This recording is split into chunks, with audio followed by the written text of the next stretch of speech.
नगे च सुरेन्द्रे च कौशिके पाद संस्पृशि निर्विशेष मनस्काय श्री वीरस्वामिने नमः। भगवती सूत्र में बताया गया है प्रश्नोत्तर के रूप में, अहणम भन्ते ओदणे कुम्माशे सुरा एएणम किं शरीराति वत्तव्यम सिया।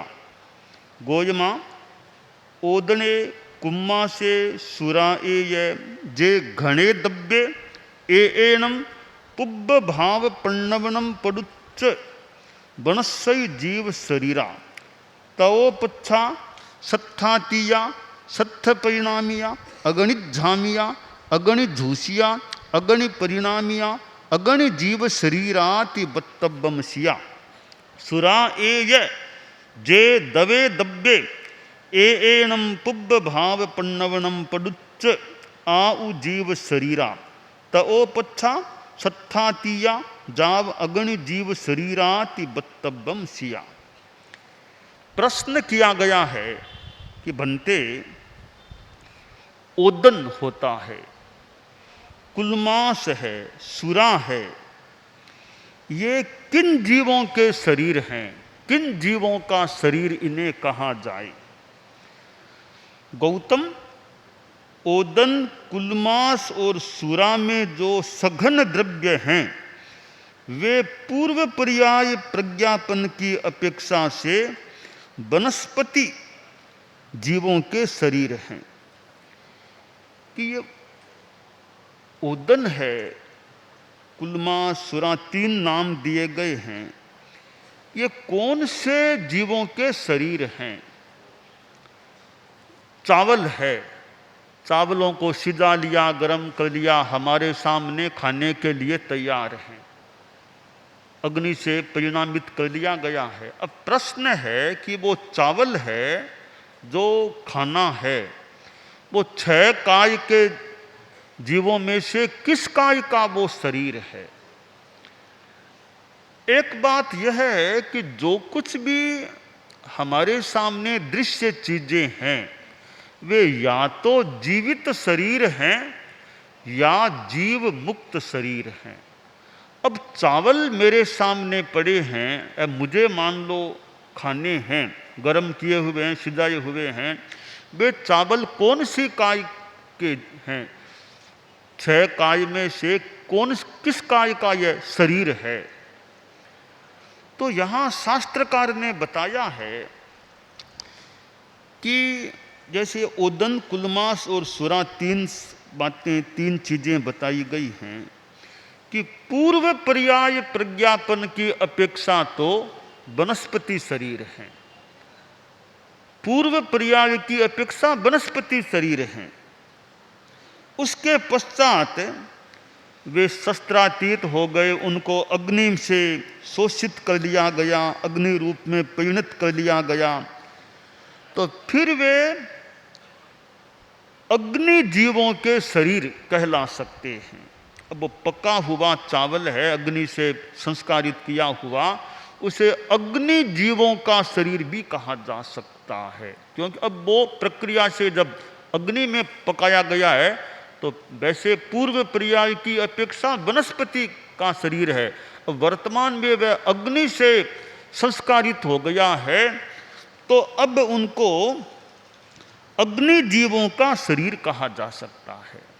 सुरा है का सुरा, इनके जो सघन द्रव्य हैं उनकी बात हो गई, सघन द्रव्यों की बात है। अब जो द्रव द्रव्य है, ओदन, कुलमास और सुरा में जो सघन द्रव्य है उन्हें पूर्व पर्याय की अपेक्षा वनस्पति शरीर और बाद में अग्नि से संस्कारित होने के बाद अग्नि जीवों का शरीर कहा जा सकता है, सघन तत्व की अपेक्षा।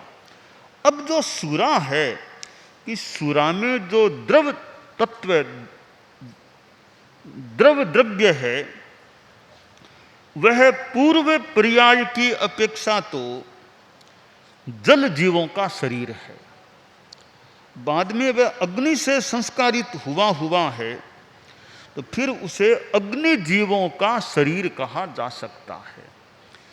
यह पूर्व पर्याय और उत्तर पर्याय के संदर्भ में शास्त्रकार ने किन जीवों का शरीर है इस संदर्भ में बताया है।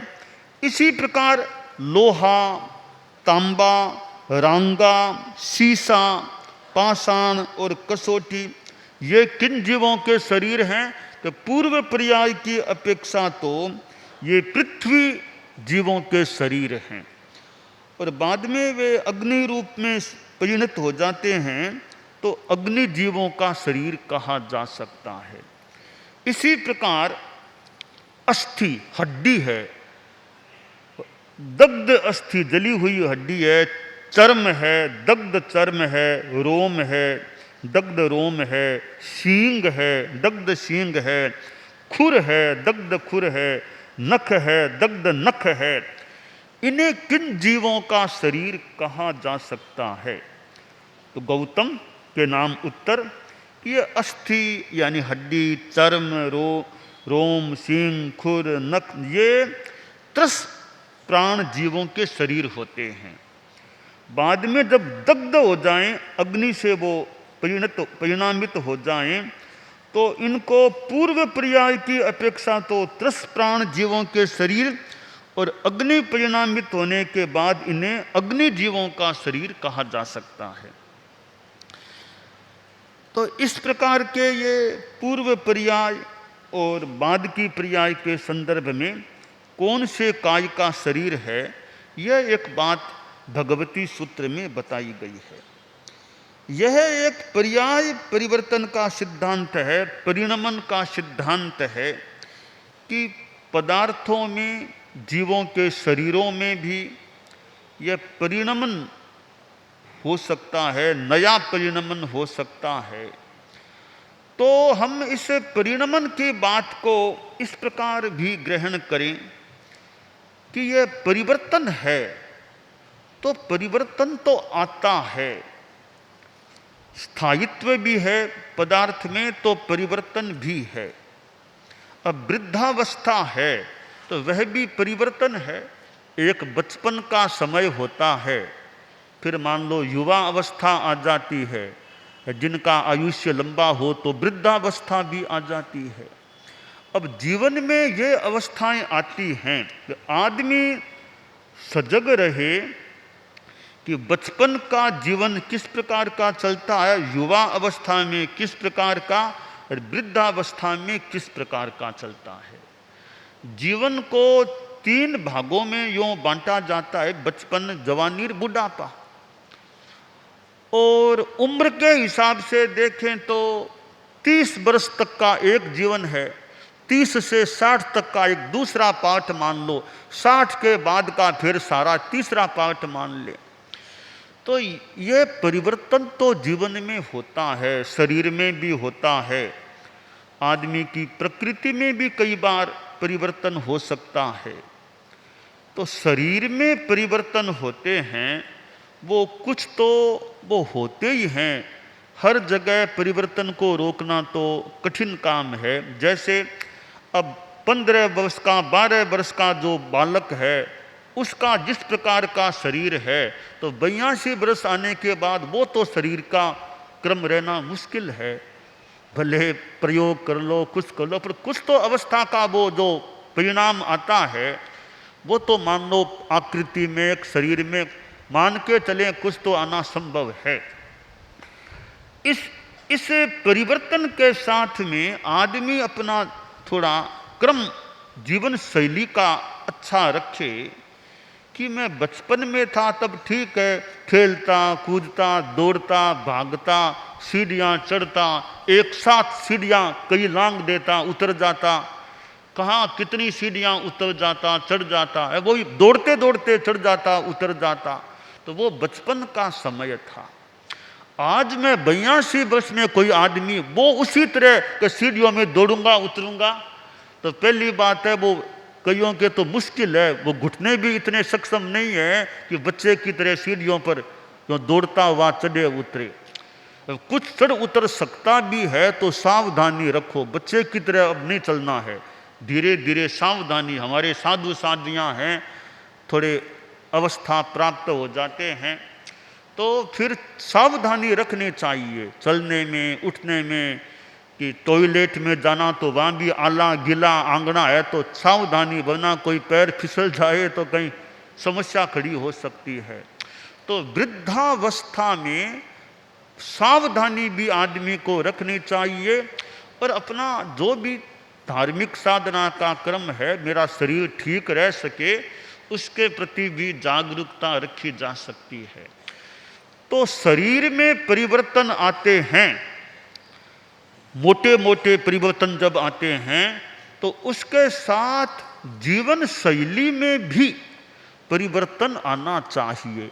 हम यह एक थ्योरी बना सकते हैं संभवतः कि शरीर का परिवर्तन तो साथ में जीवन शैली में भी परिवर्तन। शरीर में तो परिवर्तन आ रहा है या आ गया, जीवन शैली में परिवर्तन नहीं ला रहे हैं तो थोड़ी समस्या हो सकती है। शरीर परिवर्तन के साथ साथ जीवन शैली को अच्छे ढंग से हम बदलते रहेंगे तो वो सामंजस्य बना रह सकेगा कि शरीर में परिवर्तन आया, अब मेरी जीवन शैली में भी परिवर्तन आ गया है। अब कैसे परिवर्तन आए, किस रूप में आदमी परिवर्तन लाए? कि जैसे आदमी अब वृद्धावस्था में आ गया है, आप लोग जैसे गृहस्थ हैं, परिवार में समाज में रहने वाले हैं, तो अब गृहस्थावस्था में है, उम्र भी 82-85 आ गई है, तो भाई यह देख ले कि अब मुझे कितना हस्तक्षेप करना चाहिए और कितना नहीं करना चाहिए। जब युवा अवस्था में था, सारा दारमदार मेरे पर था, घर को मैं ही संभालता था, कमाई मैं करता था, तो एक अलग मेरा समय था। तब जितना मैं बोल सकता था, जितना कह सकता था, जिस रूप में कह सकता था, आज मेरी अवस्था यह आ गई है, अब कमाई और भी बच्चे करते हैं, मैं तो इतना करता नहीं हूँ, तो मैं अब कितना बोलूँ, कब बोलूँ, किस भाषा में बोलूँ। बच्चे अपने ढंग से काम करते हैं, बढ़िया काम करने लग गए, अब मैं जितना हो सके कम बोलूं ताकि मेरे कर्म का बंधन भी न हो सावध्य संसार के कार्यों में, कहीं मेरे बोलने से किसी को अप्रिय भी न लगे, तो अपने वाणी का थोड़ा यानी उपयुक्त संयम रखूं। तो शरीर में परिवर्तन आया तो मेरी वाणी में भी अब मुझे संयम रखना है, परिवर्तन रखना है। और कभी जब मैं जवानी में था तब मैं खुद अपना काम कर सकता था, अब तो मुझे दूसरों से सेवा लेनी होती है, तो इतनी सेवा देने वाले दे रहे हैं, कोई काम करने में देरी भी हो जाए, कोई लेट हो जाए तो उसको गुस्से में आकर नहीं बोलना, मुझे तो मैं तो सेवाग्राही बन गया हूँ, तो काम करने वाले करते तो हैं ही, कभी देरी हो गई, भूल हो गई, कोई बात नहीं, कोई बात नहीं, कोई बात नहीं, क्यों शांति रखो, आवेश गुस्सा नहीं करूं। तो शरीर में परिवर्तन आ गया, अपनी प्रकृति अपनी शैली में इस रूप में परिवर्तन, अब मुझे आक्रोश गुस्से में नहीं बोलना, अब शांति रखना, मेरे कर्मों का बंध भी न हो, परिवार में भी मेरी ओर से कोई अशांति कलह या तकलीफ की स्थिति पैदा न हो। तो शरीर परिवर्तन साथ में जीवन शैली का परिवर्तन आ गया। अब जैसे तीसरी बात है कि जवानी में था तब तो घूमता दौड़ता, वहाँ गया वहाँ गया वहाँ गया, अब वृद्धावस्था में हूँ तो बीच बीच में कायोत्सर्ग करता रहूँ, 2 घंटा 1.5 घंटा बैठा रह गया, थोड़ी देर लेटे लेटे कायोत्सर्ग कर लूँ, दिन में 4 बार 5 बार 6 बार कायोत्सर्ग करता रहूँ, साधना भी हो जाए, जितनी कर सकूँ, शरीर को विश्राम भी मिल जाए। तो शरीर में परिवर्तन, अब मेरी जीवन शैली में भी परिवर्तन इस रूप में आ जाए। पहले मैं सामायिक कम करता था, सप्ताह में 1-2-3 करता, अब तो टाइम मेरे पास है, अब 1-2 क्यों, शरीर इतना तो सक्षम है कि सामायिक कर सकता हूँ, दिन में 2, 4, 5, 6, 7 भी सामायिक करूँ, और ज़्यादा काम है नहीं मेरे, तो सामायिक करूँ, घर में भी शांति रहे, मेरे भी शांति रहेगा।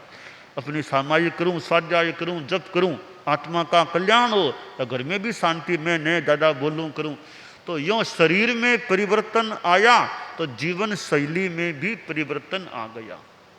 इस प्रकार शरीर परिवर्तन और जीवन शैली परिवर्तन, ये दोनों साथ साथ यथोचित चले तो जीवन का क्रम अच्छा रह सकता है। अब धृति और धैर्य की बात है कि धैर्य तो जवानी में भी रखना चाहिए और बुढ़ापे में भी रखना चाहिए। आदमी धैर्य रखे, बहुत जल्दबाजी नहीं। ठीक है, इतनी देर हो गई, अभी मेरा काम नहीं किया, तो ठीक है, थोड़ी धीरज रखो, आ जाएगा, शायद आ जाए, कोई काम मेरा पूरा हो जाए। कल कहा था, अभी तक काम नहीं किया, 2 दिन हो गए, 3, इतनी अर्जेंसी नहीं, कोई बात नहीं, होगा तब हो जाएगा, नहीं होगा तो नहीं, मैं अपनी शांति में रहूं। तो धैर्य रखो, शांति रखो, उतावलापन, अनावश्यक उतावलापन न करें। हालांकि सापेक्ष बात है, कितना धैर्य रखें कितना न रखें वो कहीं कहीं विवेक पर निर्भर है। अब धैर्य में बैठा रह गया तो कभी कभी चला करके भी कुछ करना पड़ सकता है।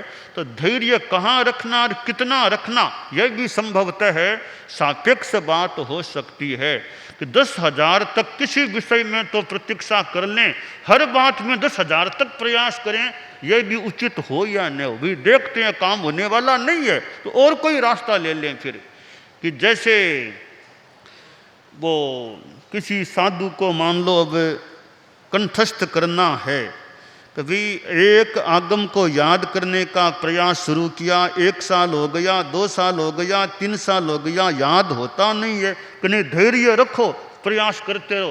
तो अब या तुम रास्ता बदल लो, अब कंठस्थ करना का प्रयास छोड़ो, अब पढ़ना शुरू कर दो, तो वो लाभ ले लो तुम। तो धैर्य कितना रखना वो थोड़ा फिर कई बार सोचना होता है कि धैर्य रखने में लाभ है या नहीं। लाभ नहीं है ज़्यादा धैर्य में, रास्ता बदलें, तरीका बदलें और कोई उपाय से कुछ प्राप्त करने का प्रयास करें। तो यूँ हमारे जीवन में ये कई प्रसंग ऐसे होते हैं जिनसे हम बहुत अच्छा विकास कर सकते हैं। अब जैसे सलाह देने की बात है, बात वैसे तो बढ़िया हो सकती है कि बिना मांगे सलाह नहीं देना, वैसे बात बढ़िया हो सकती है, कभी कभी बिना मांगे भी बिना पूछे भी कहना पड़ सकता है। उदाहरण के लिए कोई साधु है, मान लो उसके कोई शरीर में तकलीफ हो रही है, पेट में और में, तो उसने तो कुछ नहीं पूछा, पर कोई जानकार साधु गया, भाई तुम ये दवाई ले लो, आज ये मत खाओ, ये खा लो ताकि ठीक रह सके। अब ये सलाह दे दी है, उसने पूछा कुछ नहीं था, पर बड़ा साधु था, अभी तुम्हारी आज तकलीफ है, दस्तें लग रही है, पेट में दर्द है, ले ये दवाई ले लो, आज ये मत खाना और ये खाना ताकि ठीक रहने का प्रयास करते हैं। तो यह सलाह दे दी है तो कोई बुरी बात नहीं है। तो मौके मौके पर बिना मांगे भी कभी कभी सलाह देनी पड़ सकती है। तो यह सारा एक द्रव्य क्षेत्र काल भाव की स्थिति को देख करके सारे नियम एक जगह एक समान लागू न भी हो। अब स्थूली भद्र है, धैर्य रखा, ज्ञान भी प्राप्त किया, परंतु क्या सारा ज्ञान प्राप्त कर सका? धैर्य तो रखा, और कोई योग्यता में कमी आ गई तो ज्ञान प्राप्ति में फिर कमी भी रह सकती है। जितना ज्ञान मिल सकता था 14 पूर्वों की जगह जो अर्थ के रूप में 14 पूर्वों का ज्ञान मिल सकता था, फिर कोई योग्यता में कमी लगी, 10 पूर्वों के बाद अब नहीं पढ़ाऊंगा, तो योग्यता नहीं है। तो स्थूली बुद्ध को ज्ञान मिला, फिर कितना मिला आखिर? धैर्य है, दूसरी योग्यता में कमी है तो भी ज्ञान प्राप्ति में बाधा हो सकती है। तो हमारे जीवन में ये जो परिणमन जैसा भगवती सूत्र में बताया गया कि पूर्व पर्याय की अपेक्षा वनस्पति शरीर है, तो उत्तर पर्याय की अपेक्षा उसको अग्नि जीवों का शरीर भी कहा जा सकता है। तो यह एक पर्याय परिवर्तन का सिद्धांत है, और पर्याय परिवर्तन के साथ साथ हमारा अपना चैतन्य का, चेतना का, वृत्ति का, प्रवृत्ति का, जीवन शैली का वो परिवर्तन भी यथा औचित्य होता रहे तो एक जीवन का क्रम अच्छा रह सकता है। परम पूज्य आचार्य महाप्रज्ञ जी ने पहले यात्राएं भी की, बॉम्बे पधारे, मध्य प्रदेश, गुजरात, यूँ यात्राएं भी की, बाद में का अब बस ज़्यादा नहीं फिर घूमना कम हो गया, बस सरदार शहर, लाडनोक, थोड़ी एरिया में, तो परिवर्तन आ गया कि शरीर में कुछ परिवर्तन है, अब जीवन शैली का भी परिवर्तन है। आचार्य तुलसी थे, एक अवस्था थी, जीवन का दूसरा भाग मान लें, 60 वर्ष तक का भाग था, तो कोलकाता भी पधार गए रे, ठेठ साउथ की यात्रा भी कर ली है। बाद में देखते हैं न तो दोबारा साउथ पधारे न कोलकाता पधारे, और कितने चौमासे तो फिर राजस्थान या दिल्ली या कोई पंजाब, इस एरिया में कितने चतुर्मास बाद में, लाडनू में कितने चतुर्मास बाद में कर दिए।